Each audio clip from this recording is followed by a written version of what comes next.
just I'll just welcome everybody. Everybody's here. Wave your hand if you're here, present today. Some of perhaps online as we get into our second segment of what we call African American history or black history. Some people don't like to be called black, referred to as Negro, or some even don't want to be called African American, colored, whatever title. I grew up under all of them when we were colored. Dr. King said, not Dr. King, Dr. Hill, I didn't agree with him wholly. He said he doesn't refer to us as blacks or African American. He said, I'm still with colored. He said, colored folk started HBCUs. He said, colored folks started black businesses and stuff. And colored folk keep these colleges open.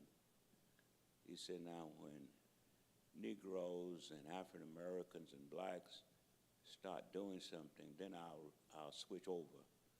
He said, but until then, I refer to us as colored. I didn't agree with him, but I understood where he was coming from, sociologically, historically, and some other dimensions. But that's been the confusion that we have labored with across the years. When Elder gets ready, we're going to listen to Dr. King. But I think we have to decide that all of these things have been decided for us. In some instances, we were not called colored, but in reality, I think it's about 3/4 of the world population can be called colored. Say an amen right in there somewhere. Asians, brown skin, yellow skin, pink skin, and black and brown and all hues. So we have all the hues in our group. I went to school, and I hope my wife won't take this too hard, but we favored the Nellas. The Nellas, the Yellows, Nellas. They were the homecoming queens. They were Miss Freshman, Miss Sophomore, Miss Junior, Miss Senior. They were the homecoming queen. Always the light-skinned girls. Long hair, not nappy hair. Nice. They could be brown, but they got to be a little on the Nella side brown. And you all know what I'm talking about. It was only in the later years that dark-skinned girls could become queens. And then the color became supreme, and the Nella girls had to step back. But that's just the way we've been identified.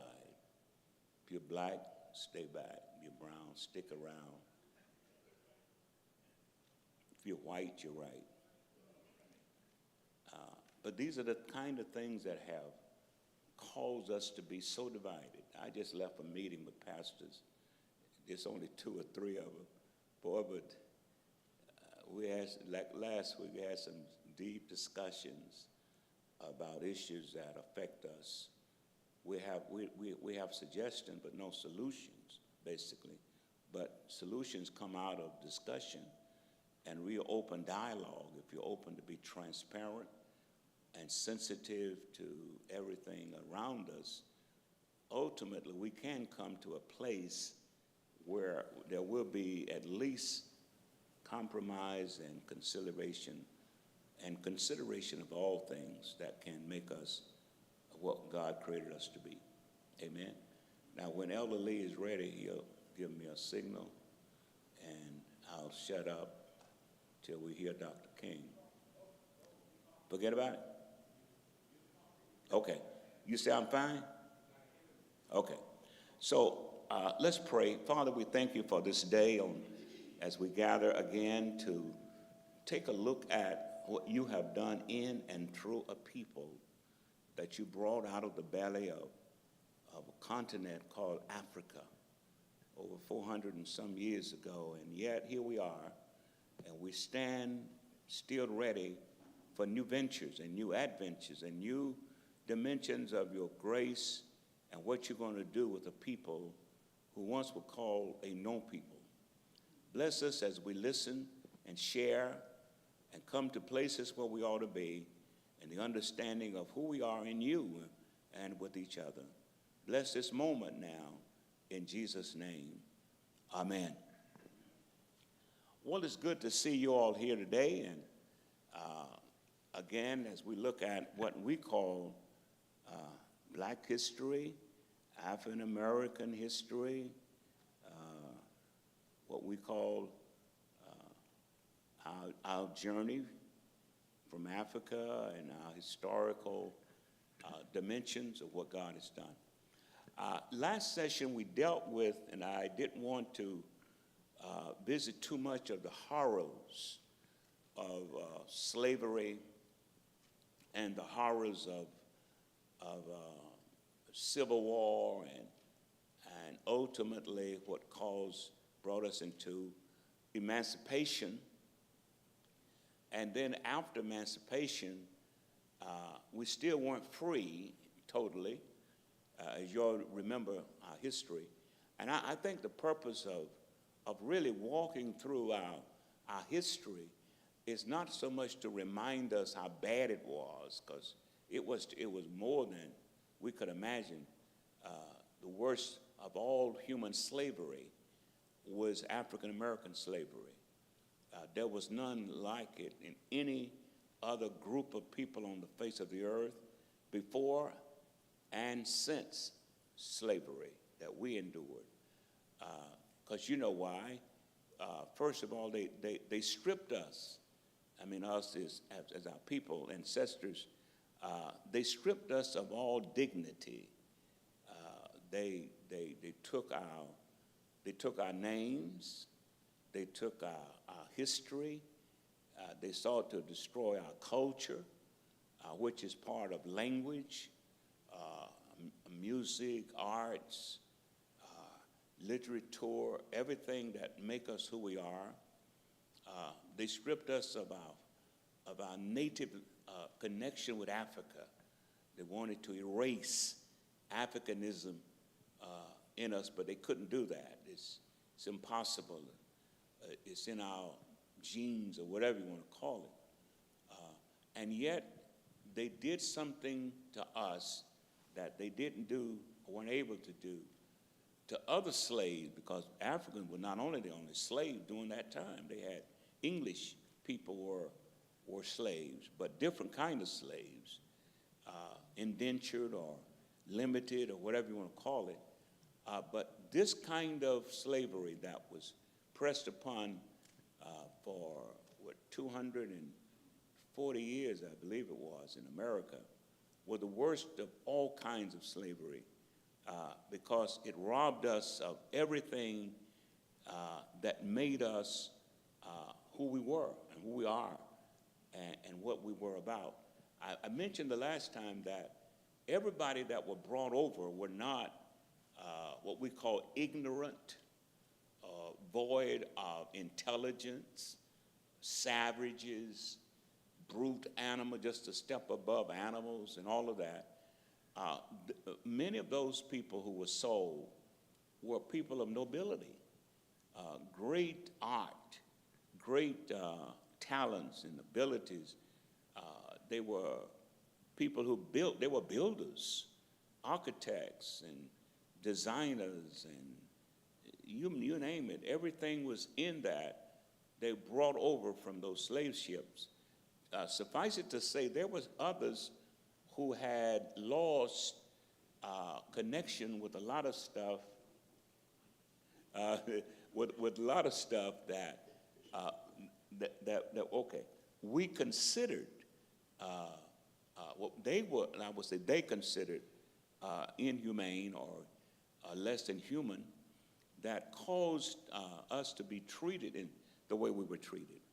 And so I want to take that look at the origin of that point and how we got to where we were then, and how I wanted to also share in the next session on where we need to be focusing going forward from here, because we have some territory that we really need to look at. I field tested a couple of questions with two grandsons last week. They both were given an assignment, and they fulfilled it. They both went to FAMU, one of our land-grant HBCUs in our state, to give me some idea, and the assignment was to take a look at 20 years from now. Now, I don't know why I came up with 20, but it was a good figure, I thought. 20 years from now, the youngest of our great grandchildren, Mila, will be 21. She just turned 1 December. She'll be 21 in 20 years, probably just coming into closing, assuming that she's going to college, and college will still be at least 4. When I started college at Florida Memorial, it was a normal 4-year journey, freshman, sophomore, junior, senior. 4 years, you graduated. Now it's an average of 5. In some instances, all depend on the major and the school you go to and so forth, or how you work it out in terms of your classwork. But they're anticipating 5 years, 4 to 5 years to get your bachelor. Some go 6. Even guys play football, they can get a 5-year playing time, not just 4. But at least 20 years, they'll be at least in a position, I'm thinking, if college is still the focal point of our educational journey. And what would that world look like?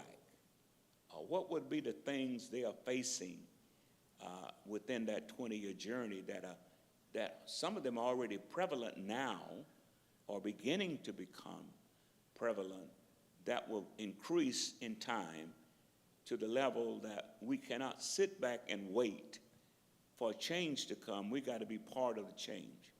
And so that's what we'll be looking at as we go forward, not just to recite and revisit all of the ramifications of what slavery was and what indications of slavery now in some dimensions of us, not only here in America, but around the world. But I wanted to take a look at the times following that period that we saw was a period of richness. And if you're ever willing to look at the black history, African American history, there was a lot of richness in it. I discovered something last week. If you keep unearthing stuff, there's some hidden histories of African Americans right in this country, hidden in plain sight, but you have to be willing to research and dig. And the internet now is so much better than it was when I was in college. I know that's 90 years ago, but to write a term paper, man, you had to spend some time in the library. You had to go get some books, and you had to sit up late at night and go through book after book after book, and dictionary and encyclopedia, blah, blah, blah.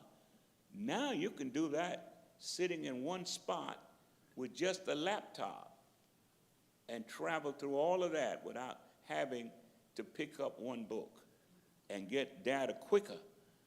I remember many times I almost didn't get any sleep, because I was one of those procrastinators for a term paper. I thought, I got 8 weeks, 9 weeks, plenty of time. And then I got a week, and then I got to stay up all half the night and then type it up too. Hello. And have it right, footnote it right, and format it right. They'll check it down and make sure my references are right, correct. But now you can tell AI to write you a term paper. Tell it what you want, your topic, and in a few seconds or minutes, AI have written your term paper. Now, I'm not suggesting that, but I'm saying we're in a day now that information is so rapidly flowing that we get much more done much easier now, quicker than 50, 60 years ago. But however that is, we still have no excuse for not knowing. We have no excuse for, I would say, not ignorant of the richness of our African American history. And we really, I underscore that word richness because it is a rich history in spite of its infamous parts of it. But it's also complexity wrapped up in our African American history. I was not intentionally watching last night. I was watching PBS, some things about African American history, but it was with Dionne Warwick and her, I think it was a cousin or sister, what they had done, one of those ancestry things, tracing all the way back to slavery, and they got a name Warwick. I don't know what it said, it was a slave name or not, but it had been written into their history since the 1800s or something. But then right after that, I was doing something else, and they showed the history of Thomas Jefferson. I think it was Jefferson. And it was ugly because I wasn't anticipating hearing what I heard. But what was in there, the complexity of it was that there were leaders in our Constitution who helped to write the Constitution and to lead our nation, who were slaveholders, who were on both sides of the issue. They were fighting for abolition. They were fighting for the freeing of slaves, while at the same time, they were holding on to slaves and would not free them or consider them human or equal as human beings to all rights. And the complexity of that was we were both slave and free, almost in the same experience. I hope you understand what that means, because I grew up. Some of y'all didn't grow up in Jim Crow and all that. I was born in Jim Crow. I was nurtured in segregation.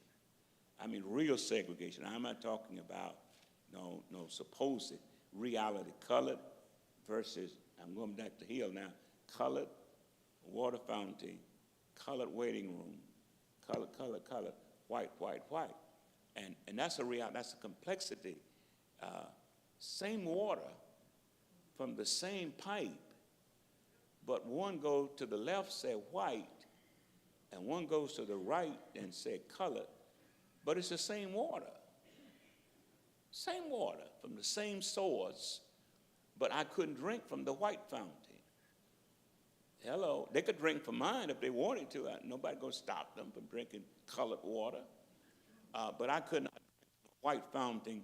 I could lose my life or my liberty, or both, in that era. The complexity was there were racism, segregation, Jim Crowism, a whole lot of isms that were prevalent that kept us from becoming even what the final emancipation had promised us in the preamble, life, liberty, pursuit of happiness, all men are created by with inalienable rights, among those of life, liberty, and the pursuit of happiness. But they would deny us pursuing it in the way that we wanted to pursue it.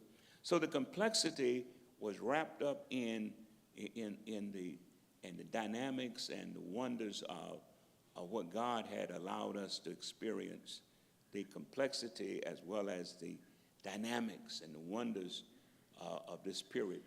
Now, I want us to look at this today, and I want your involvement with this because I wrestled with this all week long, and as a result of wrestling with this, is I wanted to go back to some periods that kind of touched me. I hope it touched you. During the period of 1619, we talked about before, to 1863, were the worst period of what were known as slavery, 240 years. And every time I hear the word, I see the number 240 years. That's a long time. That's more than a long time. 200 of the worst slavery experienced by mankind. But in the midst of all of that, even particularly the complexity of it, there was some good stuff. And they were, all of this period was full of evil. I would say evil, but in the midst of evil, there was some good stuff that came out of it. And so far today, I want us to look at and then walk through some of the areas that we faced during that period. From 1865, when the emancipation started kicking in, and then the establishment, during Reconstruction, the establishment of HBCUs, and 180-year history about the establishment of black institutions, mostly in the South, a few in the Northeast, maybe one or two in the Midwest, but most in the South, where these HBCUs were originated. Now, I want to just quickly ask, is there anybody in the house graduated from an HBCU? Do I see one hand? I see one. I see one. Only one. Only one. Only one. Well, mine is up. Two of us. Now, I see three. Now, when I went to college, it wasn't so much a choice between an HBCU and a non-HBCU for me in Florida, because there was only four black schools that I could have attended legally. FAMU, Edgewater, at the time I finished high school, Edgewater was a junior college, 2-year college. Later it became a 4-year. Now it's a university. Then Bethune-Cookman, and then, of course, Florida Memorial, that started off as Florida Normal, Industrial, and Memorial College. I think that was the first official name after they merged the Baptist Academy from Live Oak, Florida, First African Baptist Church there. I had an uncle that pastored that church in part of the history, Reverend Lloyd. He was married to my aunt, Sister Geneva Lloyd. I went there as a young boy. We climbed those long steps going up into the church. But in the basement of that church, the academy was formed, along with Bethel Church in Jacksonville. They called Mother Bethel. Same thing with the academy. Merged. Later years, they moved to St. Augustine and continued with the Florida Normal. The word normal meant basic education, or sometimes 2 years, or some went there for a trade, or some went there for limited, like nursing, or limited level of training, and later become a full 4-year institution with a baccalaureate degree. Now it's a university offering master's degree program. But out of that, those 4 schools started mainly by Baptists. Well, FAMU was a land grant where the state provided land for the development of a black institution for black students. Though it was HBCU, it was not founded by any religious group or private. It was state, publicly owned schools like FAMU, but it's still HBCU. The other 3 are pure, started by church groups, AME, United Methodist, and Baptist, of both sorts, National Baptist and what they call American Baptist, white Baptist.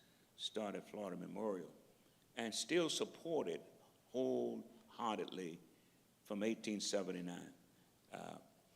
I started looking at some of the dates. I didn't know that these schools had, I don't want to bore you with this, but I started looking at some of the beginning dates. The earliest was 1837, Cheney University in Pennsylvania. And then 1854 was Lincoln, also in Pennsylvania. Wilberforce was 1856 in Ohio. 65 was Shaw University in Raleigh. And I didn't know Shaw was so much older than Florida Memorial, because I almost wanted to go there when I finished high school because of its rich history. And they had some great graduates from Shaw. But I discovered, my money was short. 1879 was, of course, Florida Memorial. 1866 is Ed Waters. FAMU was 1887. Bethune-Cookman was 1904. But these schools started out of the belly of a crying need for education of blacks, that white education departments and situation would not allow blacks to be educated. Then we look down at what I also am a product of, the first black schools, and I'll stay in Florida, because that's where I was born and raised. There was no schools for the education of black students, children who were descendants of free slaves, right here in Florida.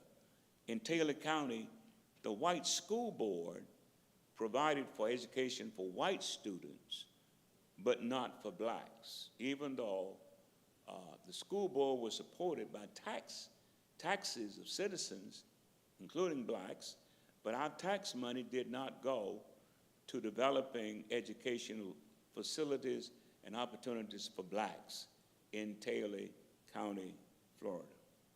Our first school started in a church. A church is still existing. The oldest black church in Taylor County, probably the oldest church there. And the original building isn't there, but the church is still on the same location near the graveyard. I don't know if that has any indication. They call it Spring Hill, and it's Spring Hill Baptist Church. It's where they open up the first classes because the white school board refused to provide education opportunities for children of former slaves. And so they started the school in the church. As a matter of fact, to fast forward a little bit, my first 6 years of my education from grade 1, I didn't go to pre-K. They didn't have pre-K. They didn't have K. I went first grade. When you get 5.5 or 6, you can go to first grade. From first grade to 6, we went in churches. None of the black churches had education classrooms. Usually just one big auditorium, and some of them built what we call a dining hall, because black folk gonna eat after funerals and stuff. So they may have had a dining area that could be used for classrooms. But Baptist church, Methodist church, usually AME, Baptist, and some Pentecostal church, Church of God in Christ, some of the other Pentecostal churches, they were, because building wasn't used during the week. We went to churches the first 6 years in Perry. You know why? Because they built 2 schools in 1912, and then they burned it down in 1930-something. They built 2 wooden schools, and the Klan burned both of them down because they didn't like what was happening with the soldiers, the black soldiers going to Europe and being seen over there in films cohorting with those Fräuleins and those French women. So they burned the church down and the schools that were built. And so for the first 6 years, I went to school in makeshift classrooms in Masonic temples, halls, and church buildings till the 7th grade. They finally built us the building, only the cafeteria is now habitable, still standing. Jerkins was built and opened in 1950 as we started our 7th grade. Now, I did some research to find out how these black schools in the South, and some of you probably have to know about it, the Rosenwald family, funded throughout the South, and not only with Taylor County of Florida, some other southern states refused to provide education for black children of former slaves, and they didn't see the need to teach them, have them to be trained. So the Rosenwald Jewish family and foundation, and I discovered that Mr. Rosenwald didn't even finish high school. He didn't go to college. But they put their money, because he became CEO and big leader in Sears Roebuck. Y'all remember Sears? And he made his billions, I guess, through Sears. And they made sure that schools were built in the South for black children. And we at Perry, Taylor County, was one of those Rosenwald schools that they provided funding to build schools for blacks. They had a pretty good plan, and I looking back at it now, I thought it was a little bit harsh, but then it dawned on me what we participate in, we own, and what we own, we take care of. And so what they had, the Rosenwald Fund said, they will put up so much, but the local community will have to match that or put up in order to help build the school. Now, looking back at that, that was a good deal in a sense, because when you participate in something and you contribute to something, it's yours, and you take care of it better than somebody just gave it to you, and you had no dog in the fight. Perry Jerkins School, as I said, only the last part that was built, is called the cafeteria, is still standing and usable. Other parts are deteriorating. They won't tear it down because it has been dubbed a historic site. They have some money set aside to refurb it, restore it, but the longer they wait, the more deterioration occurs. It would probably cost more now to try to restore it than to build brand new buildings.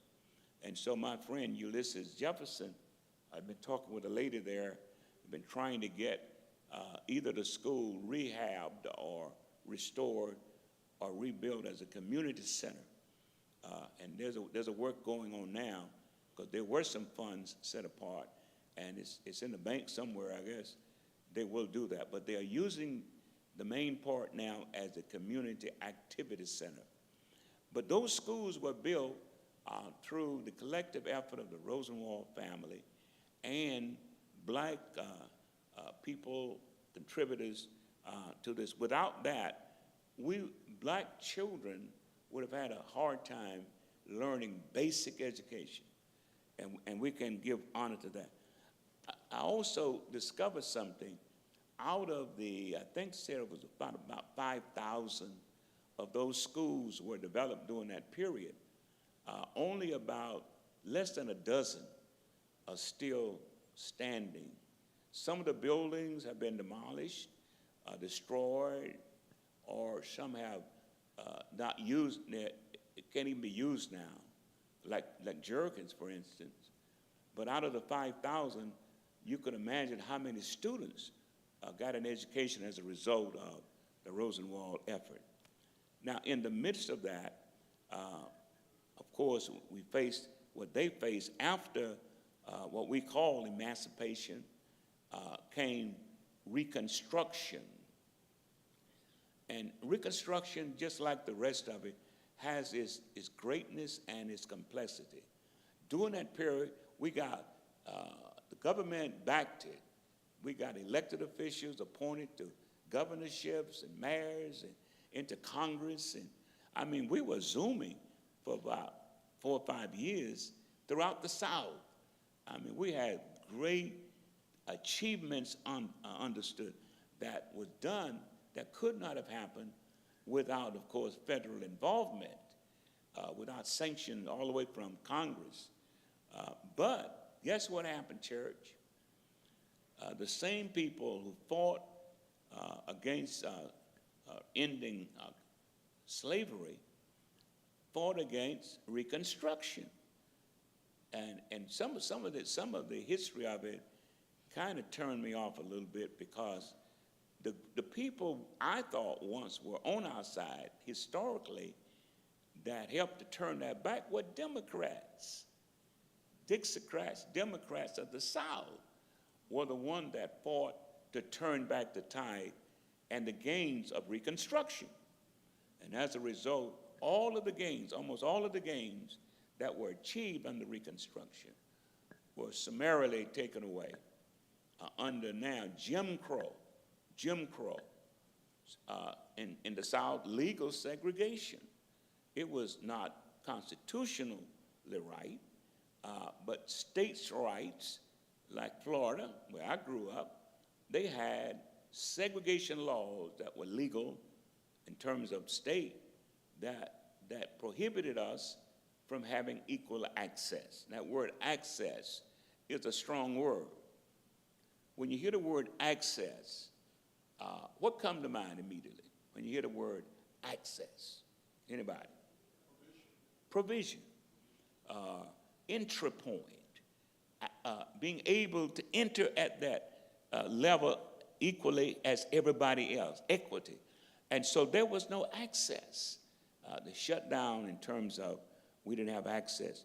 So as a result, from that period, probably the late, probably 77, 75 on, we had to struggle with everything that was thrown at us. One of it was racism. Can I say this? Racism that's based purely on skin color was one thing. But when racism transcends skin color, it takes on an enormous different impact, because I can't change the color of my skin. Let me kind of throw something in there that just came to my mind. Back in the 50s, now this is confession, this is my weakness. Back in the 50s, before James Brown made his popular song, that I'm black and I'm proud. Y'all remember that? I'm black and I'm proud, yeah. Some of us were not. We were black, but we weren't proud to be black. Now, let me unwrap that for you. Remember I said about the browns and the yellows, the Nellas? Some of us are darker skinned. We're not happy to be called dark skinned or black. Some of the girls wouldn't even give time to guys who were not lighter skinned, particularly if they were lighter skinned. So guess what happened? I got caught up in it. This is a confession. They had what was called Natanola bleaching cream. Natanola bleaching cream that you put on your face and your arm to change your color, your skin color, to lighter.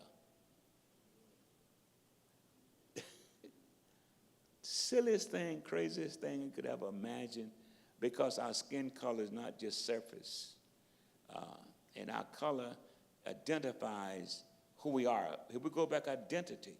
I'm identified, just not the outer texture, melanin of my skin, but this goes deeper to who I am and my history, my ancestry. All of this is wrapped up in my color, not just the color alone, but it identifies me with Africa. I said to someone, I think it was yesterday, we are the only people on this earth that can actually say, without contradiction, we know we came from Africa. Hundreds of years later, our foreparents came, because we still look like Africans. We can change with Natanola and bleaching and what's that called, Botox, and can change your lips and all that stuff, but you cannot change the reality of who you are, that God made us who we are. And so I don't want to change that. Going back at that, I was black and proud, but I was black but not proud. Later I discovered prideness of being proud of your heritage is more important than the color of your skin and all that. But the reality is, we walked through that period, what we call Reconstruction, racism, white supremacy, which is, guess what? Today, February the 20th. Oh, by the way, today is my wife's birthday, y'all. She's 18.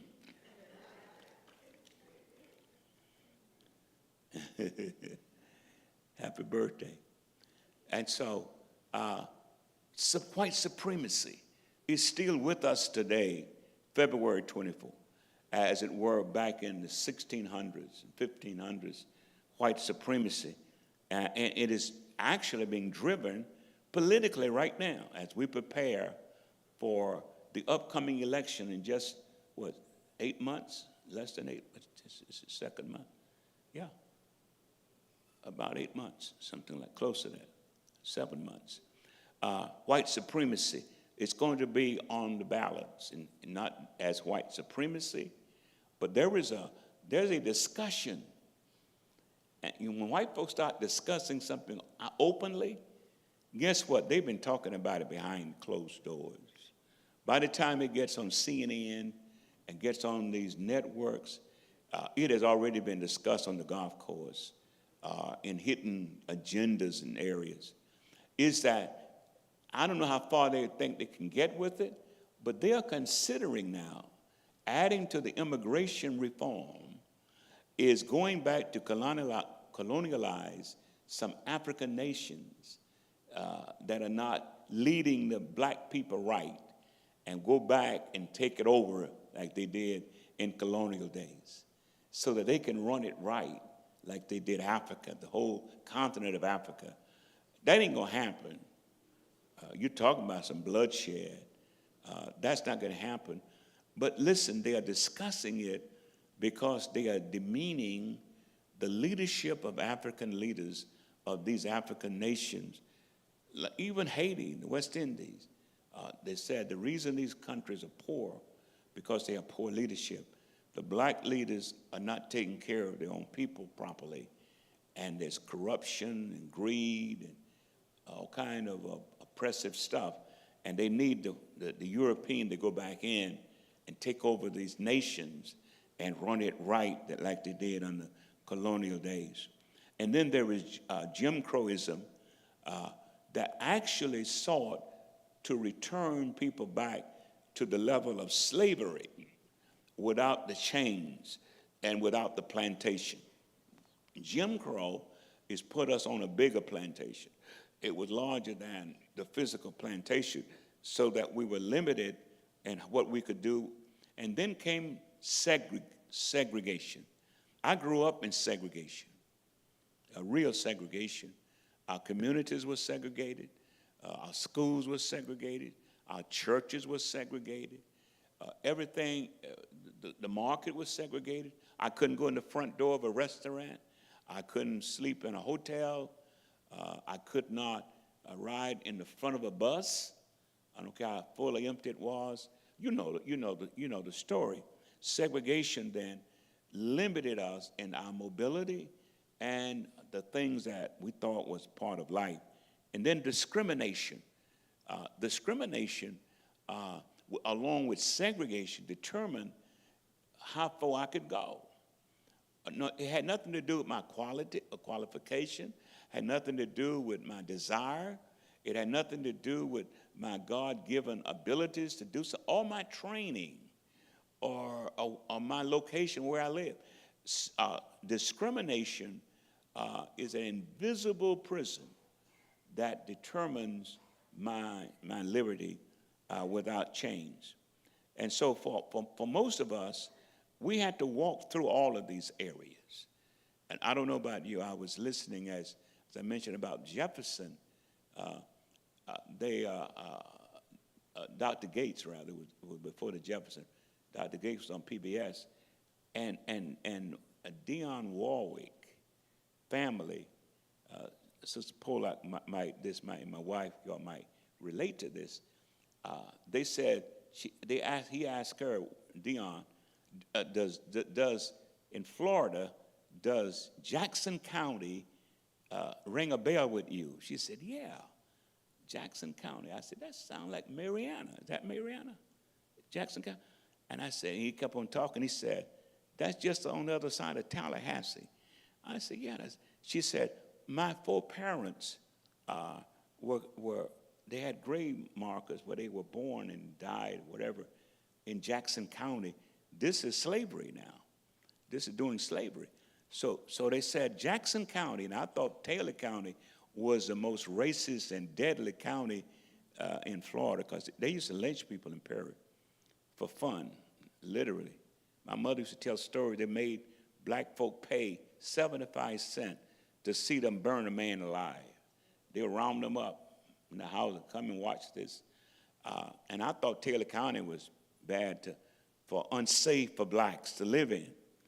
And they said Jackson County was the worst county in Florida during that period for black people, because they were killing them.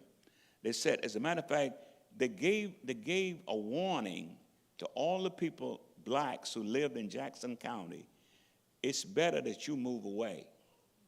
Say, it'd be safer, because they was killing them. And the Warwick family, her grandparents or whatever, decided that they weren't moving. They ain't leaving. You know, they got their shotguns and whatever they needed to do to protect themselves. But they chose to stay in Jackson County, Mariana, Florida, during the worst times of racial discrimination and lynchings in Florida, in Jackson County. I didn't know that distinction was on Jackson County like Taylor County, but last night I discovered that, Jackson County in Florida.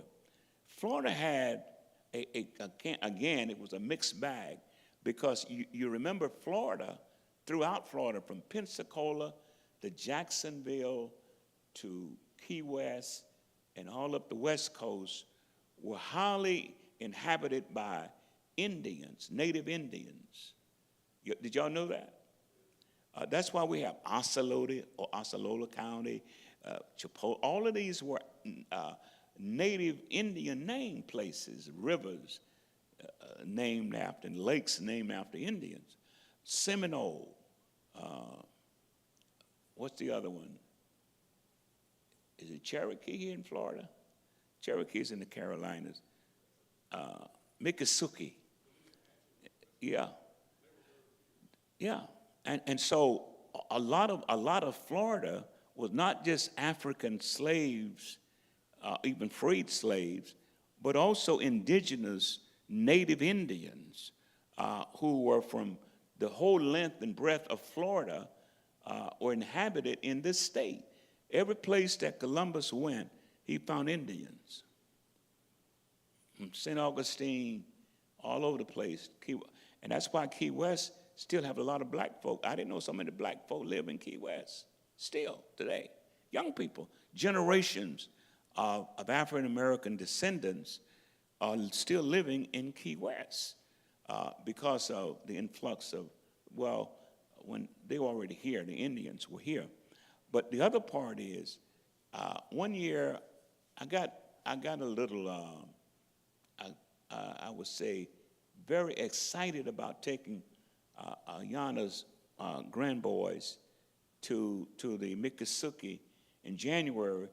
The whole month of January, they celebrate Miccosukee Indian History Month, like Black History Month. And so one Saturday, we went out, went on a boat ride, and we sat at one of their lectures. And while we were feeding, giving us the fried bread and alligator tails and stuff, one guy gave a history of the Everglades and how it related to the Miccosukee Indians. And I didn't know this. This was not in any history book I read. He said during the Civil War, the slaves that fled into South Florida and then ultimately into the Everglades. And I didn't know our U.S. Army, Deacon Mosley, I didn't know our U.S. Army was the one going up, rounding up escaped slaves, black folk. You know, I thought it was the Klan or something. But the actual Army, U.S. Army, was coming down looking for escaped slaves. And they wound up in the Everglades. And the Miccosukee Indians hid them for months out in the Everglades until the Civil War was over. And they stopped looking for slaves. They held them out they could stay out in the Everglades for months without ever coming to land because they ate from the water, those plants and fish and whatever vegetation, whatever life thing. And that's how they believe. They told us that day. We thought the Jamaicans created jerk chicken, jerk. They said the Indians discovered jerk because in order to preserve the meat for months out in the Everglades, they had these spices that they would marinate them in without refrigeration. It wouldn't spoil. Highly spiced to preserve the meats, like black dead in the South with salt. They cure it. They didn't have to have it in the refrigeration. I can recall almost vividly my grandfather, he had a smokehouse in Perry and ham hanging up. And we got ready for breakfast. They went out there with a knife and sliced off ham hanging up. And no worms in it, no bugs on it. It had been cured. Didn't spoil like it does now. Some meat spoil in the refrigerator now. I don't know why. But back then, food wouldn't spoil. I used to go up with my dad in Quitman, Georgia, and there was a lady that he lived with, and that lady always had a table full of food every day of the week, cakes and turkey and chicken, and it never spoiled. They just put a big cloth over it, and it never spoiled, rice and stuff. Now, you can hardly leave rice out overnight and stuff. It'll spoil in a minute. I don't know if it's the way it's grown now or processed, but I'm saying that in that Everglades, this guy said they actually hid African slaves until the war was over. And maybe there's such an affinity between the Miccosukee Indians, all Indians, and African Americans because we shared a history like theirs. They also had been discriminated against and all of that, brutalized.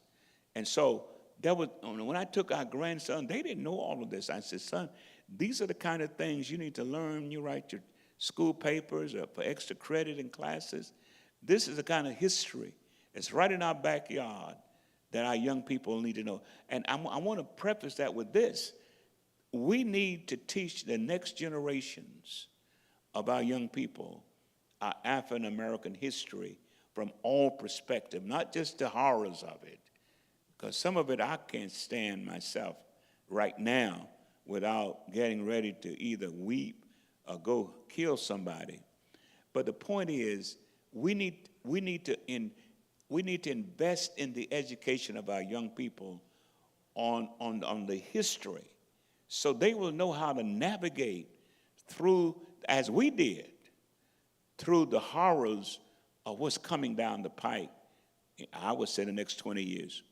But during that period, we had what was called discrimination, laced with segregation, filled with Jim Crowism, and the establishment of course, the schools that we could go to, like the HBCUs and the Rosenwald high schools that were built through the generosity of this Jewish benefactor. Now, from the times of 1892 until I would say until 1954, the history of African Americans, North, South, East, and West, had such great things that growing up, I always rejoice in knowing we had a George Washington Carver who can make 300 plus products from peanuts, including peanut butter and jelly we always like. But beyond that, that we had these, in spite of. My question was, and I raised it at Florida Memorial one year, they were doing some symposiums on the history of Florida Memorial and the history of education in the South. And you know, black schools have always been, I wouldn't say always, but in latter years, have been targeted for, do we still need HBCUs? Why do we need a Florida Memorial in the midst of University of Miami, FIU, FAU, Barry, blah, blah, blah? Why do we still need FAMU when they got FSU and so forth? And the answers to that was, there is something unique about HBCUs that, among all other things, you cannot get from any other institution. Now, we know that there are always some good stuff and bad stuff everywhere. But there is something unique. I have not discovered, totally apart from our history and our cultural contributions and the reality that God put something in. Now, don't shoot me down on this. I believe God graced and gifted black people. Now, don't shoot me down. I believe God gave us something, and I know He's not a respecter of persons. The Scripture said that. But I just believe God gave us something uniquely different from other races. Now, you don't have to agree with me or not, but there's something, and y'all know it, that there's something about our music, for instance, that's even the Latin. Do you know the Latin has the African undergirding? See, all of us. See, some Cubans acknowledge it.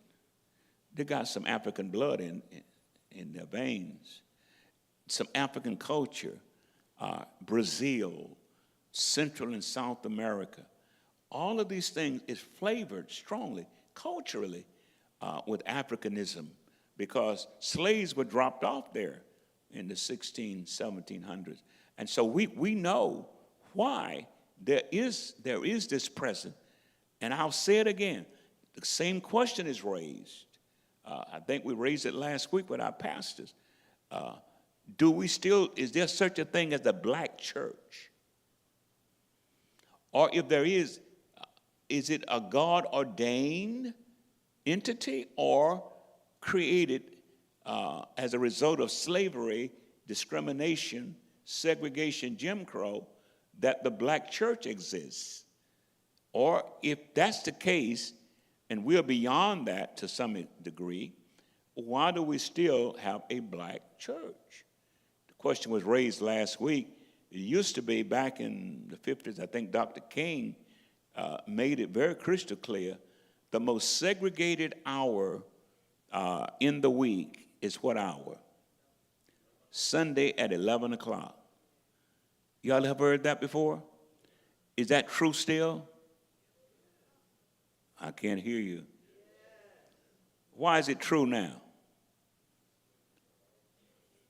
Why is it as true now that we say the most segregated hour in America, racially, is the 11th hour, what we call 11, because some churches start at 10 o'clock now. We still say 11. Because of what? Difference in style of worship. Now, don't let me forget this, because you can recall when we were in Ridgecrest with a lady from Atlanta, the white lady, sociologist. I think her name was Richardson or something. Anyway, she shot me down in the class. Our style of worship, slightly different from most non-black churches. Now I tell you, there's a church. I just wish I knew Creole. I tried to learn Creole about 15 years ago now. I was in seminary, South Florida, And there was a professor, Haitian lady, was one of our professors, and she had a special ministry of teaching Creole to African Americans, anybody want to learn. I bought a book. This was like November. We broke for Thanksgiving, and I was to start with her private tutoring, one-on-one, to learn Creole, because I had some root of Creole in. I studied French. When I was in the Army overseas, I started in France, and when I came back to Florida Memorial, it was a requirement, foreign language requirement, but I already had 1 year of French that I took overseas, so I only had to do 1 semester at Florida Memorial. But I love the French language. Bonjour, monsieur. Comment allez-vous? Très bien. Yeah, I love the French language. And so it was easy, you know, the Latin root, it's phonetic, sound, and all that. And so we got to the point that we wanted to, I wanted to learn some Creole, because I wanted to go to Haiti and visit there. That when Haiti was different than it is now. I wanted to go there, but I wanted to be able to speak the language and understand how to communicate. And I signed up for her class in November. She died right after Thanksgiving. Just suddenly, lady was in her 40s. During the holidays, Dr. Schoonover made an announcement that Dr. So-and-so suddenly died in her sleep or something. And I still have the books that I bought from her and never learned the language. But I wish I tried with Richard, Pastor Richard, I speak a little more French with him, and then, because there are only a few Creole words I know, because it's pretty close, but there's a difference in Creole and French. And so I tried this. But I watched on I think it was Sunday, I watched the House of the Living God over in North Miami. They have a powerful service, but it's all in Creole. They had a worship for an hour. Hear me now, Sister Paula. An hour and 30 minutes was pure singing, praise. I watched it Sunday. An hour and a half. And it wasn't boring. It wasn't dull. Everybody was standing. Every age group was there, children, elderly. And if they could stand up and wave, and they would get down the aisle, because all their music had the same beat. I don't care what the words are. The songs have the same, and they don't play around. You don't have to beg nobody. Everybody put your hands together, stand to your feet. You don't have to say that to them. Just turn the music on and start singing. And they're moving. If they can't move nothing but the top of their body, they're going. But they sing with so much passion. I wish, Sister Paula, I told Will several years ago, and I tried to get him to do it one year. He promised he would, because we had a group. I think David brought in a group from one of the Haitian churches, and they sang one Sunday morning. We liked it. And I said, can't we involve some of that in our worship, some of their song? And during Christmas, they have a tradition. And I talked with Will about it. They have a special tradition on what they do during the holidays. They go from house to house, and they sing, and they bring food, and they do this for several days. So I said, Will, can't we do this one Sunday? Just at least one Haitian song, sing right through. And he said, I'll work on it. He didn't get it done, because I think he was struggling with some of it himself, because it's difficult. He let me know there is a difference in the music of Haitian and what we sing, we call praise and worship. There's a slight difference. You got to be in the flow with them to flow. And I said, I love it, because I listen to the House of God, the Living God there in North Miami, and they are full of fire. I'm sorry, not that we are not. But I go back, there is a distinction. What else apart from our uniqueness in worship? What else distinguishes us what we call black church. I think we need to have some discussion on whether the black church has a place in the latter part of the 21st century, or is it? Because we got what they call multiracial churches now, right? Multicultural churches, white-led, most cases, but largely mixed congregation of different races. Is that right? Very, very few are black-led if they're mixed in the audience. I'm preaching at a church Sunday. For some reason, they like the way I preach or something. They keep asking me to come back.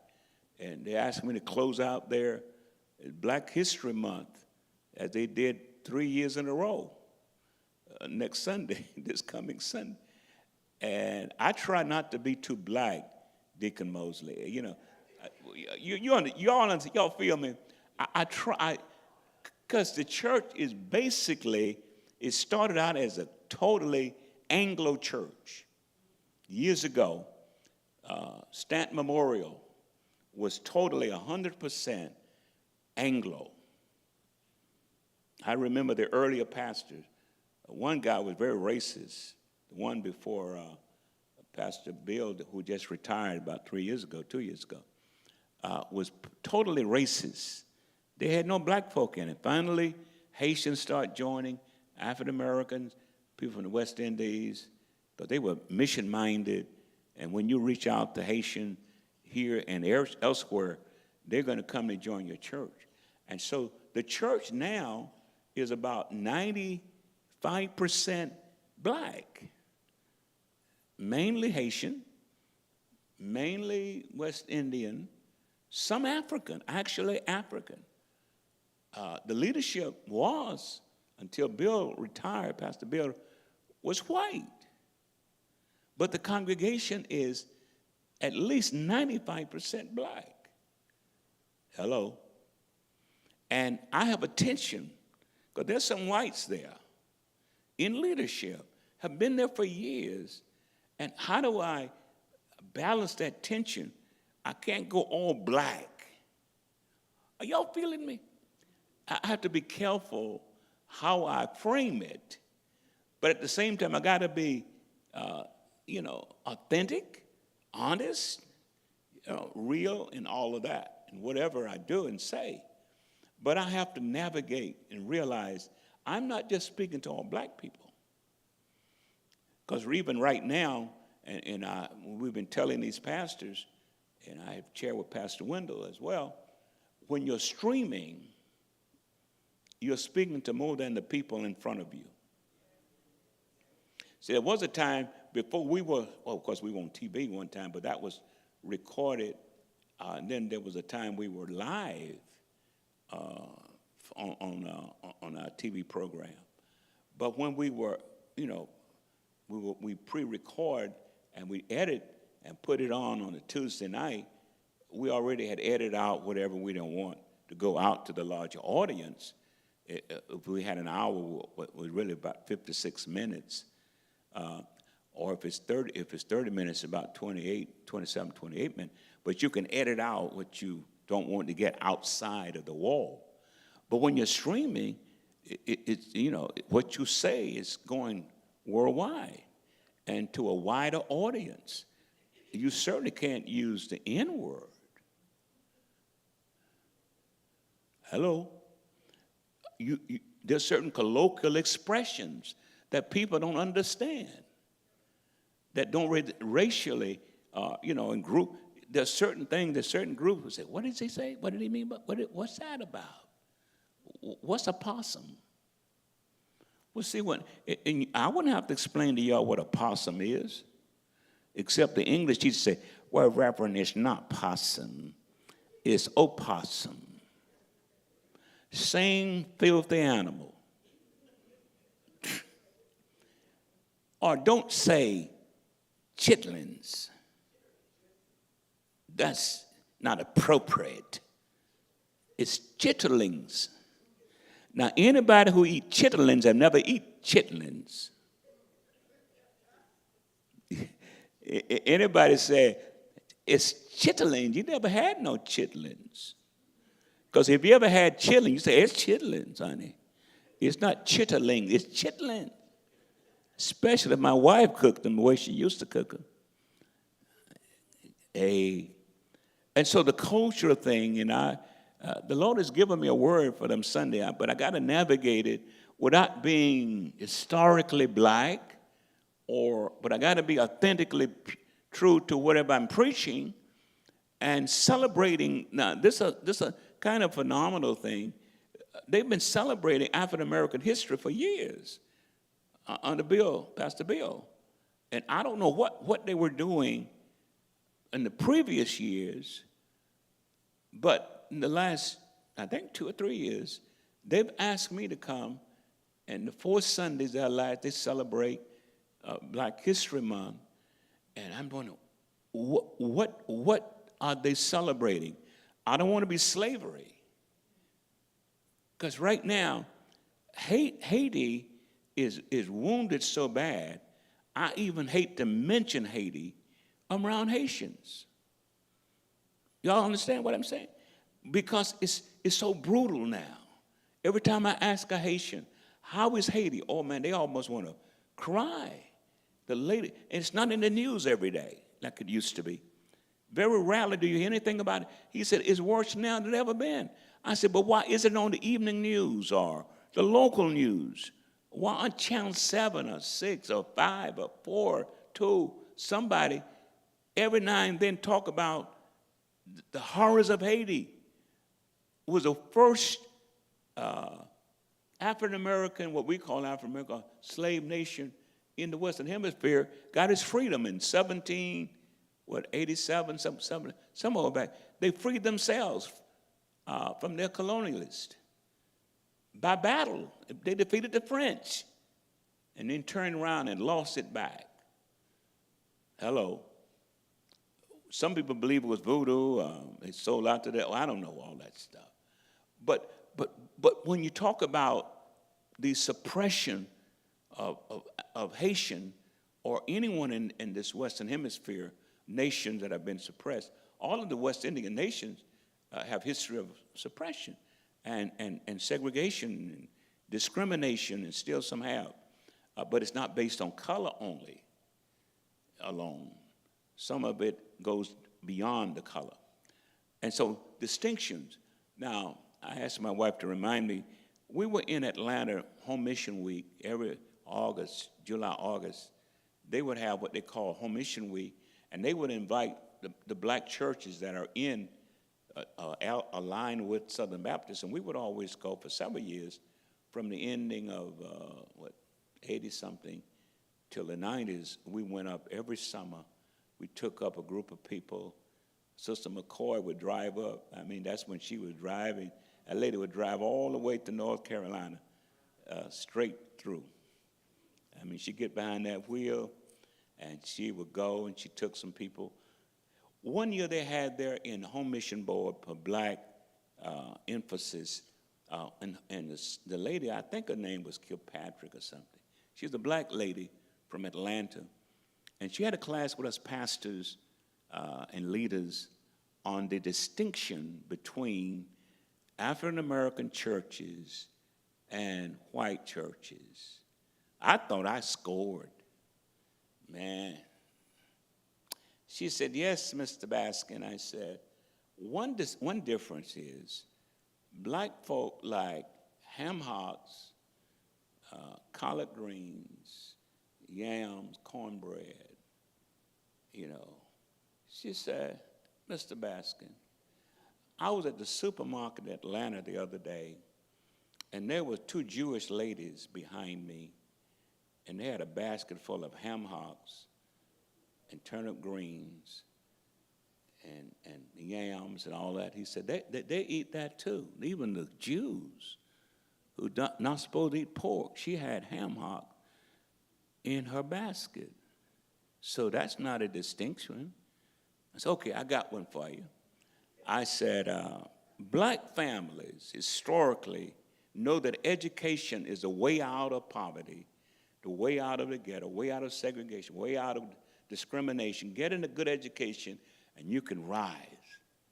They want all their kids to get a high school diploma, and hopefully a college degree. She said, so do Jewish families, so do Hispanic families, so do Italian families. She said, all families, parents want their children to excel in education. She said, that's not a distinction.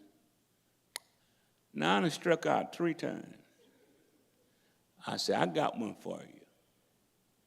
I thought I really had it then. I said, there is a difference between black preaching and white preaching. I said, we black preachers know how to hoop. Oh, yeah.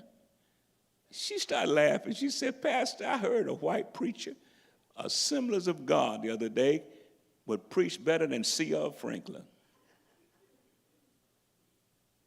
I said, I rest my case.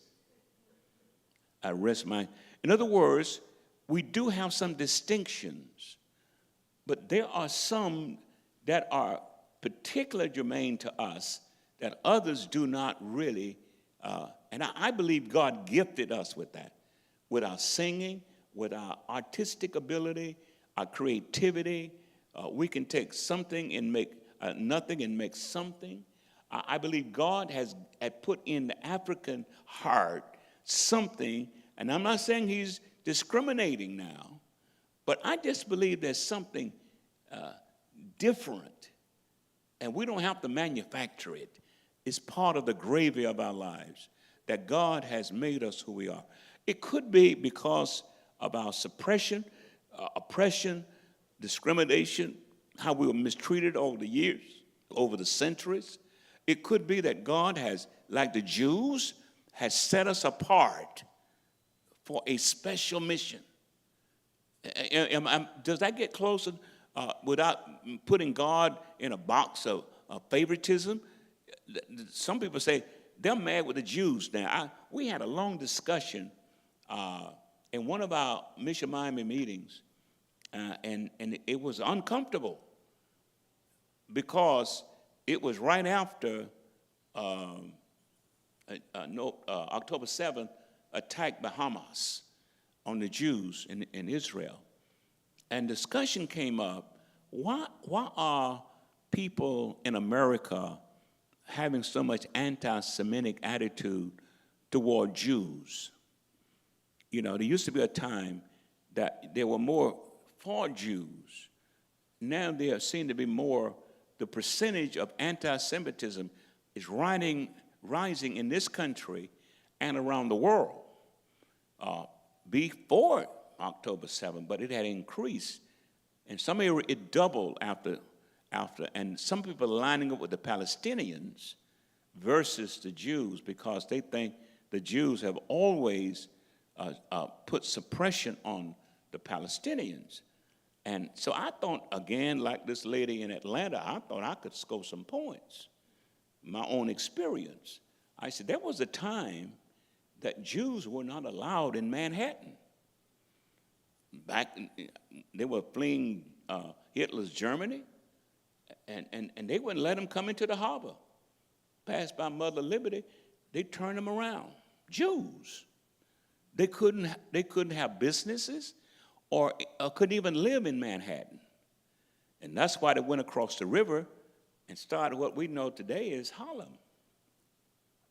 And then they started their own, now they pretty much run Manhattan. Some of them say they own all the money. They run all of the media. They control the media. All of the wealth controlled by, but they're a small percentage of the whole population. He said, it's no strange thing that we call jewelry, because the Jews created that. That's why it's jewelry, Jew. And I said, I see another history. There was a time Jews couldn't even go on South Beach, Miami Beach. Now they pretty much own it. Same thing with Manhattan. Now they pretty much, Times Square and all this. I said, but how do they do it? They put their stuff together. They live in community. They turn their money around among themselves 7 times. And they buy and sell to each other. They develop a collective body of entrepreneurship that advances their cause culturally. There's a lot of stuff, reason. My wife and I were in Canada with what is the guy's name in Toronto? No, the white guy, Jewish guy in Canada. Harold. He got saved here in 96. We baptized him right in this church. So we went over. They live in what is called the beaches, white sand. It's a section of Toronto right on the lake, the white beaches, white sand beaches. And they have a sign, still there. Now, they haven't changed it since we were there last. It had a sign that was put up back in the 40s. No Jews or dogs allowed on the beaches in Toronto, on the beach right at the water. Now, guess who live in that whole area? Jews. Guess what you see every time you go there? People having 3 or 4 different dogs at one time walking down the beach. The 2 things that were prohibited now are the only thing occupying the beaches are Jews and dogs. So I said, okay, if you're saying that they control everything, how did they go from 0 to the top? And then you got to try to figure out if they're controlling the economy and money and media and California, movie maker, all of this stuff, they had a scheme, they had to have a plan to get there. And I said, well, why are y'all hating? And now I'm beginning to understand why anti-Semitism among blacks, there are a lot of blacks hating Jews. And they don't know why. They are buying into the fact that Jews have always been our enemies. I said, that's not my experience. There was one Jewish man in Perry. He ran all of the not the slot machines, these jukeboxes, music boxes, that's what they call them, jukeboxes, play music, and other pinball machines and all those things. But he would go down to the Lutheran church every morning before he go to his businesses and pray to God for an hour or so to get business sense on how to make more money. But he helped the community. So I said, my experience with Jewish people have not been negative at all. So I wouldn't be one of those to be anti-Semitic. I do understand that one of the reasons they think, because God has set them apart. He said, I love the Jew because I love the Jew. I love Israel because I love Israel. I set my love on those whom I choose to. I've chosen the Jews because I've chosen the Jews, period. No other reason. Not because they love me. I love them because I love them. I set my love on them, period. Had nothing to do with them. I choose that. And so I believe God has done the same. You can check me out on it if you want to. I believe God had deemed African descent with a special anointing that he has not given any other nations. I cannot get no amen there. But I cannot explain why we are still so hated and we don't own all the money, none of the money.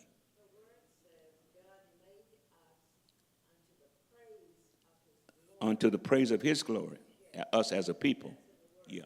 And listen, I'm not trying to be separatist. I'm not trying to be elitist. But there is a uniqueness that we need to celebrate and not be afraid to celebrate it. I'm trying to go above, this idea of sectarianism and racial separate. I'm trying to get above that because that can be as dangerous as anti-Semitism. I'm saying, and we've got to pass it to our young people they have, just like when Daniel and his three friends left Jerusalem under captivity and went to Babylon, they refused to be culturalized into the Babylonian culture, language, and everything, even the deity system of worship. They chose not to, because they had embraced Jehovah, God, and the Shema. The Lord our God is one, and we shall have no other gods before him. That was engraven in them.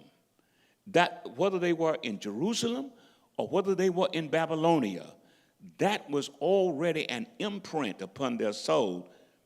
Do what you want to King. We belong to Jehovah, and we will not bow to any other God. That was a unique imprint in the DNA of the totality of their being.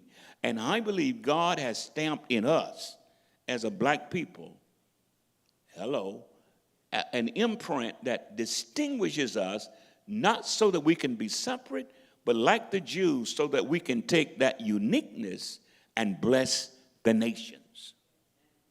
That's preaching there. Not for ourselves, but to be blessers of others. Hello. And I think we need to grab that, Deacon Moses. I think right now, can I say this? I've talked to black pastors. I think we've got taken our eyes off the prize, in a sense, on what we bring to the table, what we genuinely have, not only as a rich history and contributions. I want to share something, and we have a minute, because we have so many contributions that we have made. Some have not even been cataloged. Some may never be cataloged. Some may never be unearthed before Jesus come back. But I've discovered that there are some things that need to be, and guess who are the better storytellers of these things that need to be told? We are. And who ought to be the recipients of it? Go ahead on and say it. Our children. In other words, our children, grandchildren, great-grandchildren, great-great-grandchildren ought to be able to share with a sense not only just pride, but enjoy, excitement that God has so deemed and so brought to us the things that, in spite of, sometimes it blows my mind. Every time I read black history, and I've been reading all my life, I just wonder what could have been if the African slaves who were brought over were not enslaved and let free to be like all other immigrants, the Irish, the French, and the Germans, and they came over and they built industrial complexes, and they built up wealth and institutions of higher learning, not just HBCUs, Harvard and Yale, New York University, all of these things that they've developed, the greatest nation on earth. They didn't have laws against them. They had some restrictions, but they overcame them, and they changed all of that. What would have happened if every black person could have been free to use his and her talents and abilities from 1619 right on to 2024? No hindrances. Jesse Owens and all of these people who made strides in spite of discrimination, in spite of laws and segregation, were able to take their gifts and their abilities. And because I asked a question one year at the campus when they were talking about Dr. Collier and Mrs. Blanca, Susan Blanca, who started Florida Memorial. They were the first leaders and the professors. I said, where did they get their education from? Now, Florida Memorial started in 1879. What is that? 16 years out of emancipation. What school did they go to get their PhD or their master's? Not in Florida. Where did the early teachers get their education from to teach us. I started elementary school, what was it, 40, 42, somewhere, 41, 42, probably the beginning of the World War. My teachers, some of them had master's degree. Well, I know some of them came from FAMU after FAMU was started. They went to FAMU, they went to schools in South Carolina, schools in Georgia, Alabama. They went to Alabama State, Alabama A&M. They went to Savannah State, Folk Valley. Come on, let's call a roll in Georgia. South Carolina, Benedict, Allen University, South Carolina State, Claflin. I had one of my classmates who was ahead of me, went to Claflin. And do you know Claflin College today, small, but a booming HBCU in Orangeburg, South Carolina, has the highest, Sister Moses, has the highest rate of alumni support to the university. Some 40-some%, they're giving back. Claflin College, small, South Carolina State was another school. So what I'm saying is, when I look at that, what could happen even after doing and beyond Reconstruction if they had taken their hands off and released? How do those people know how to become governors and mayors and congressmen out of slavery? Who taught them politics? How did they learn politics? How did they learn? How did George Washington Carver know agriculture enough to know how to extract from the peanut? Hello? I mean, just start thinking for a minute. What would have been the result if there had not been segregation, Jim Crow, and all of these racist things that put up roadblocks, that we have been totally set free to go for what God has put in us and express it? America would have been not only the greatest nation on earth, but the best nation. Best in everything. To all the other nations. That's why they want to come in now anyway. But what could have happened if our foreparents were not labeled and knocked down and lynched and all of that stuff, held back from using their God-given innate abilities? Just think about that for a minute. What could still we be celebrating? I watched last week, and it was the first time I watched it in fullness, how Thurgood Marshall became a Supreme Court justice. And it was a beautiful story. I know you all have seen it. But he didn't have to cuss nobody. He didn't have to burn up nothing. But they saw in him, even the white folk, when he got ready to be accepted on the Supreme Court, I think it was, well, what president nominated him? It was a Republican, wasn't it? Which president nominated Thurgood Marshall? Was it Lyndon Johnson? Because it was after the '54 desegregation thing. He became, I think one of the Kennedy, I think it was Kennedy, appointed him to one of the appellate courts level, and finally they selected him for the Supreme Court. And was it? And so they wanted to decline to bring him on as first black Supreme Court justice. But even those who were opposed to him becoming the Supreme Court, they had to say, I don't want him to be the judge because he's black, but we can't deny his qualification. We can't deny that the man has earned the right to serve as Supreme Court justice. And they put him on with just only a few handful of people. I think 19 people voted no. The great majority said, we are voting yes, not because he's black, not because he's Thurgood Marshall, but because he is qualified. I'm trying to bring the point in.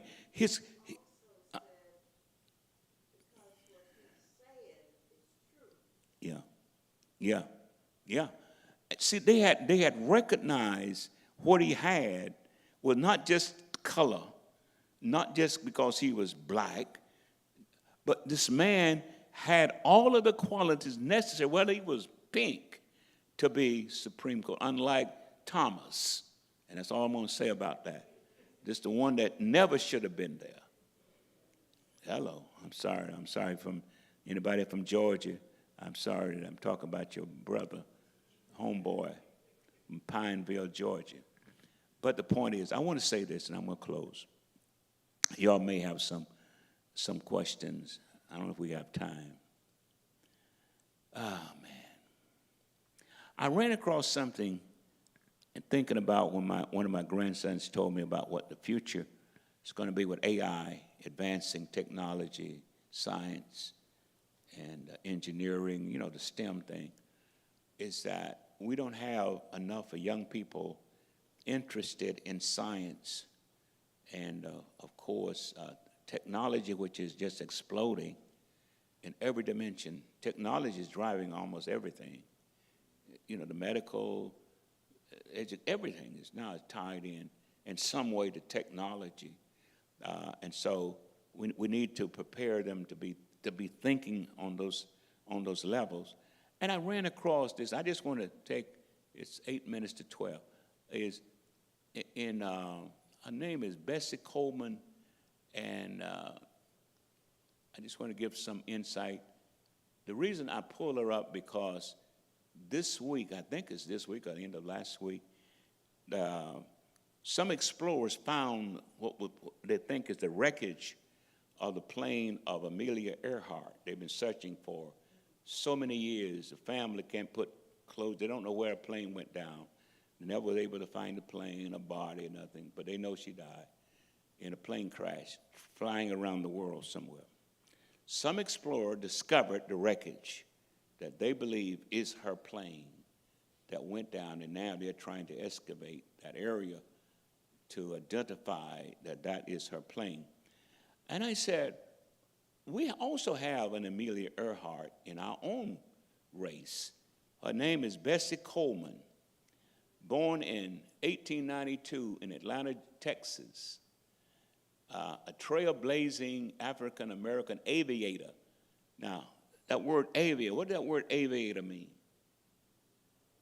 She flew, yeah, like Amelia Earhart, okay, who overcame, here it is, racial and gender barriers to become a pioneering figure in the world of aviation during the early 20th century. That's amazing. Now, this was between the early years of her life from 1892. She died at 34, almost like Amelia Earhart in a plane crash that shouldn't have happened. They said she was flying, she didn't have a seat belt, something else went wrong, and she crashed and died at 34. But her journey through aviation was at a time when blacks as well as females were not allowed and having access, that word access again, to the word of aviation. And this was just starting. Flying was just beginning. The Wright brothers and all. So this is early beginning. And again, I use the word, what if the brakes were taken off? So many Bessie Colemans and Thurgood Marshalls and George Washington Carvers and all of these people, what would have been and what would be the history that we were holding up now if these things had not been put as barriers, racism, genderism, all kinds of ism? Just take the brakes off, go for whatever is in you to achieve, like this lady. Now, she created out of this, she overcame, there were two isms, and I'm going to shut up. One is racism, and one is genderism. Now, let me ask a question, and we're going to close pretty close to 12. Do any of these two things serve as hindrances and barriers for us now in the next generation to achieve their God-given goals as racism and genderism. We had a long talk this morning. I'm not going to bring it all up about the role of women, even in churches. And we didn't, that jury is still out.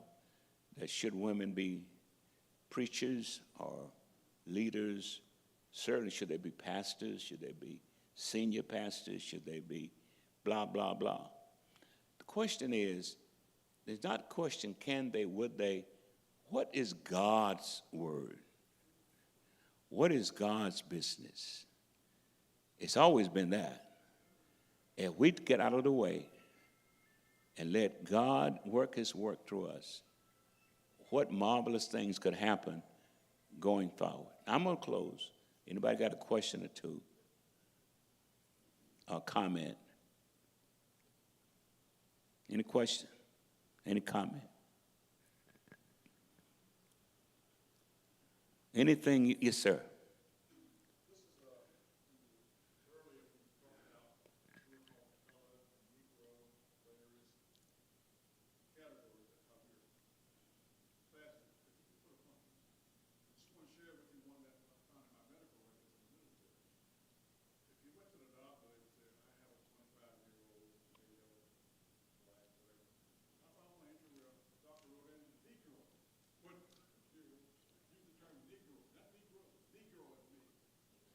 Okay. Yeah. Which goes back to laboring. Whatever they labor or whatever they identify and brand, see, this is the only thing that affects us probably more than anything, is that's what they grade us on or determine, or they allow us access based on that. And that's why it's important for us to know who we are. Not who people say we are, but who we are and who we know we are, who God created us to be. And once we get there, we can never be demoted from that. We can't let anybody else call us what we're not, out of our name or whatever. But if you don't know who you are, this will go back to slavery. And I can't emphasize this more because I grew up with it. And I'll be honest, it hindered me in the early years of my development educationally. I felt that I was in an inferior education system. White kids was in a school with classrooms. They had a science lab. They had a gym. We had a basketball court made out of ash, mud, stuff. I thought that I was receiving an inferior education at Jerkins until my first semester at St. Augustine in college. My eyes got open. By the first half of the semester, kids came in there from Miami, from all the big schools, black schools here in Miami, in Broward, Dillard, Pompano, Blanche, Ely, and Roosevelt, and West Palm Beach, and school down here in Coral Gables, Coconut Grove, Goods, Orlando, Jones High, and Tallahassee, big cities. And the teacher would ask questions in the class. And I felt in my heart, I knew the answer because I had read the class material. But I wouldn't do this because the guys I thought were from these big schools, if they didn't know, sure the guy from Perry doesn't know. And one day the teacher broke the ice with me. She said, and everybody else was dropping their head. She said, Billy Baskin, what do you say? I answered with a question. Is it ... She said, yes. And I said, oh, man, these other guys didn't know. Maybe I'm not so bad off. I discovered something at Jerkins. We had the top quality teachers. I didn't know that. We didn't get an inferior education. We had inferior education materials and facilities, but we had the top level teachers. We didn't have the science lab, but we had teachers who taught us biology. And the way that biology, when I got to college, taught biology, I knew from Jerkins. So when they label us and we try to fit into that label, we always cut ourselves below our potential. They're going to call me Negro Lord or whatever. I never forget when Oprah Winfrey built her school in, Johannesburg, for those girls. And because all the kids couldn't go, she had a certain number that could attend the school, and they vetted the students who would become the final choice, who would be there. I'll never forget that day. She got almost to the end of the list, and she'd almost got the quota that she was looking for. A little girl, 13 years old, and she came up before Oprah. I don't know if y'all watched it. And she said, Oprah asked her, she said, why do you want to go to my school? Very articulate. Because I want to learn. And da-da-da-da-da. She was shaking her head. And she said, do you want to, do you feel like you fit in, into the, the system? She looked at Oprah and says, I don't want to fit in. I want to fit out. And Oprah said, you're in. She said, she's in. She said, I'm not trying to fit in the mold. I want to fit out. I want to be me. I want to learn me. I want to be me. And Oprah said, I don't have no more questions for this one. You're in. She's one that's going to the school. And so I think when we get to that point of labeling and branding, and this is why when I grew up, we had some parents who were, I would say, ignorant. They didn't know any better, some of them, not my parents. But they would call their kids stupid, dumb. And I had a teacher. Did I tell you about Mrs. Puryear? This was my freshman year in college. Mrs. Puryear was director of a teacher's education, and if you become a teacher from Florida Memorial, you had to come by Mrs. Puryear freshman year and right on through to your senior year, because you had to do, what's that thing they do? You had to do your internship through her to graduate. And it will help you if you're AKA. It'll help you and give you some more points if you're AKA. But anyway, I'm sitting up, freshman, introduction to education, and I was acing her class. Write a term paper on education, and I got it right from her professor from New York University, who was a textbook writer of the textbook for the class. And I got a subject. She said, Mr. Baskin, that's my favorite subject. And boy, she was glory. And I turned my paper in, and she said, just what? I made a mistake, and she misquoted something in the book. Instead of me keeping my black mouth shut and let her go on about her business, Miss Puryear, yes, Miss, you know how she talked. Yes, Mr. Baskin. I said, Mrs. Puryear, you said ... on page so-and-so said XYZ. And she looked at it. She says, Mr. Baskin, you are so correct. Thank you very much. And by the way, when the class is over, I want you to remain in for a minute. And I said, what did I do? When the class was gone, she said, Mr. Baskin, you broke one of the rules of pedagogy. The student never corrects the teacher in front of her students. And you corrected me in front of the class. So that was a no-no. She said, you had an A on your paper. Now you got a B. You may be excused. That's what I got on my paper was a B. I had an A till I corrected her. I should have just kept my mouth shut and let in somebody else correct her or leave it alone, but I thought I was being nice to bring it to her attention that I had read that, and the correct was this. And every time I saw her after that, I looked at her and said, I ain't gonna never correct her no more about nothing, because she didn't play that level. Mrs. Puryear was like the Queen of England.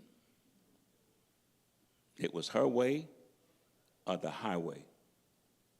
Y'all know that, don't you? Amen. All right, anybody else? I thought I'd share that. You know, my problem is I lived through so much stuff that only those of us who went through it understand it and can share it. There's some people that didn't have this experience. They don't know what you're talking about. I mean, or they don't want to know what you're talking about. What I'm saying is, this is not their experience. This is not their journey. So you had that was nice, but we had this. But all of us have an experience and a journey that need to be shared and that need to be carried on. And I want to throw this in because I saw an ad on one of those night shows. Was it Channel 4, I think, the food of the town or something, Taste of the Town. I think it's Channel 4. This lady is a Spanish lady. Certain cafes, restaurants in Dade, Broward County have specialty menus, certain flavors. And they highlighted this Ethiopian cafe up on 2nd, about 100, 200, 100, just beyond Popeye on the right. I think it's on the right side. It's an Ethiopian cafe. Our grandson and his wife have been there. It's an Ethiopian, and they showed how they prepare their food, Ethiopian style, and how they serve it, and how they eat it. Hello. But here's what she said in the advertisement. She said, we meticulously prepare our food the way it has been prepared for centuries in Ethiopia. And we keep our culture going, hear it now, by the way we prepare and eat our food. We transfer the history of our culture to our children and their children's children through the food we eat and how we prepare them and how we share them with strangers who come and eat at our table. I said, that's it.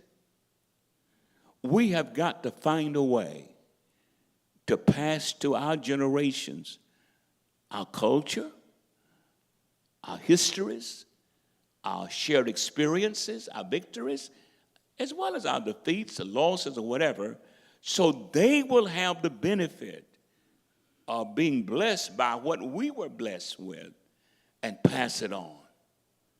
Is that making any sense? It made me want to go down there on 2nd Avenue to Ethiopian Place. Kevin been there. He tried to get us to go. I don't think, did you ever go? It's the way they eat. They got them in little clusters, and you eat them by, like almost all African. They don't use forks and knives. They eat with their fingers. When we went to Zimbabwe in '86, we had to learn how to eat with our fingers. Well, they didn't have to train me because that's the way we used to eat in Perry. I don't know, forks and knives, silverware. Silverware was this. You grab your cornbread and wrap it around some collard greens and some stewed beef. We were in a Class 5 restaurant in Zimbabwe, and we ate, and my wife asked for some silverware. The lady said, we don't have silverware here. We buy hand. I mean, top flight restaurant, but in Africa, they ate with their fingers. So it's uncouth. We say it's uncouth, eat with your hand. But I grew up with that in Peru. A lot of folk ate with their, the hands were clean, I hope, but it's their own body, so. But they learn how to eat African style. Amen. God bless you. Yes, sir.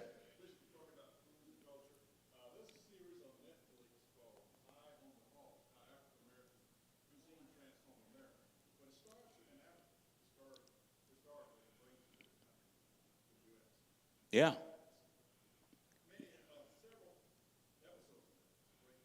Yeah. Yeah.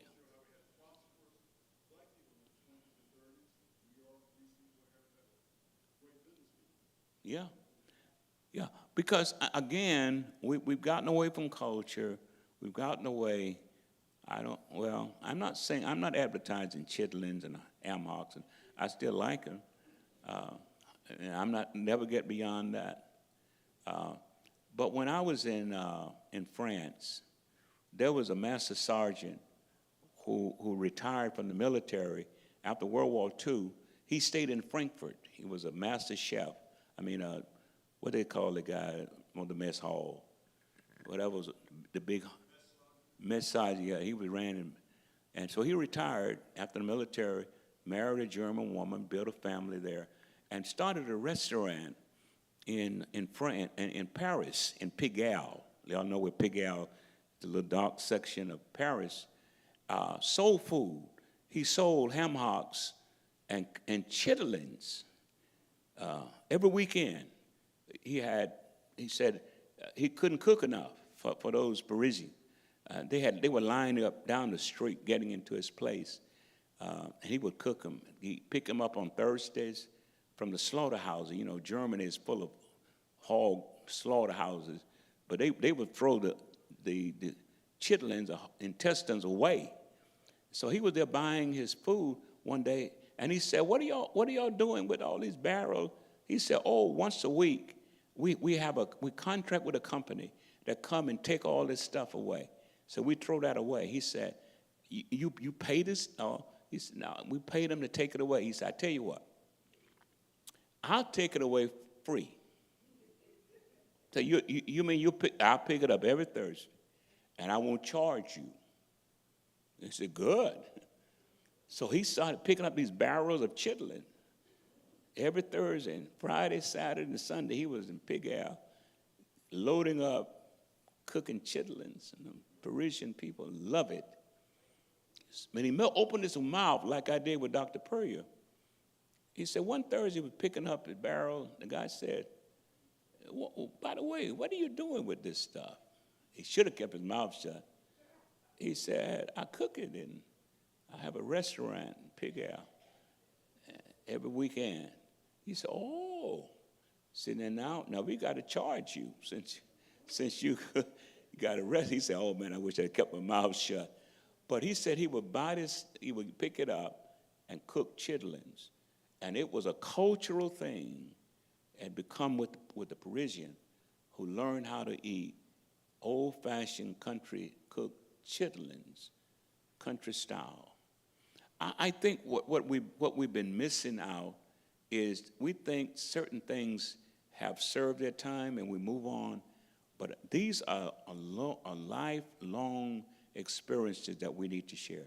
I wish there were time we could sit down with young people and have like 2 hours or so for open dialogue and have them ask us questions, and we share with them, and they also share with us their experiences on what they are facing and what they're going through and how they are, because survival, it has always been a hallmark, a uniqueness about African Americans.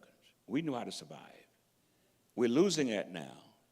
In this generation, we have some grandchildren who don't know how to boil water, who don't know how to fry an egg, who don't know how to make toast, because we're doing it for them so much.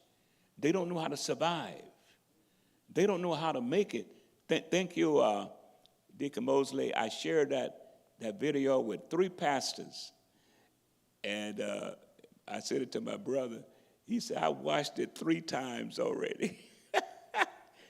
Because I mentioned in that video about survival is one thing that we as African Americans know.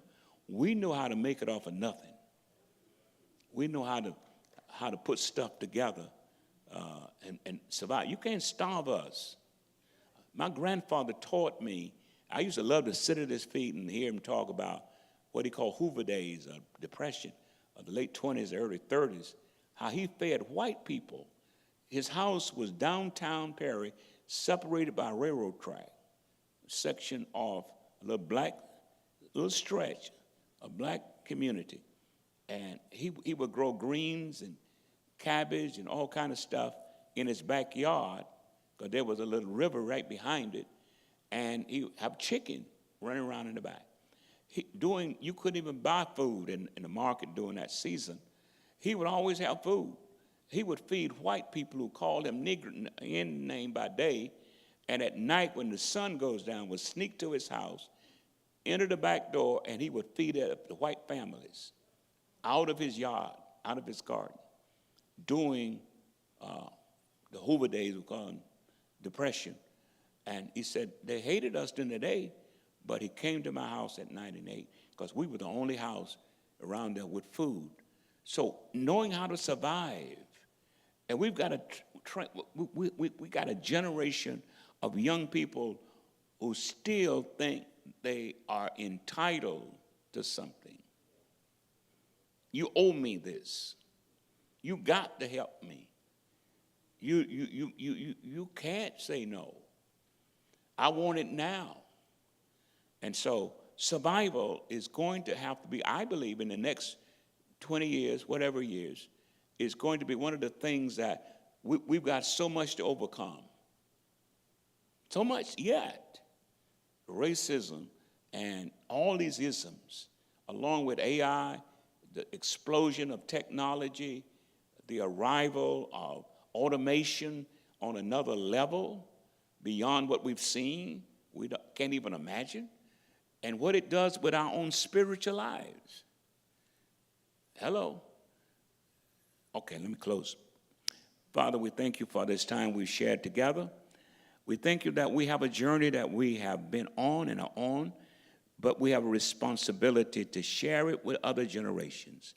Bless us as a nation. Bless us as a people.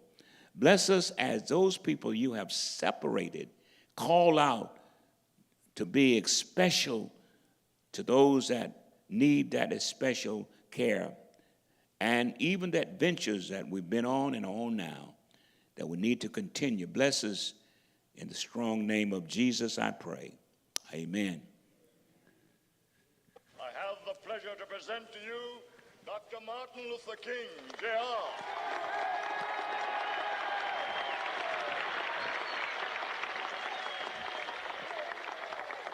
I am happy to join with you today in what will go down in history as the greatest demonstration for freedom in the history of our nation.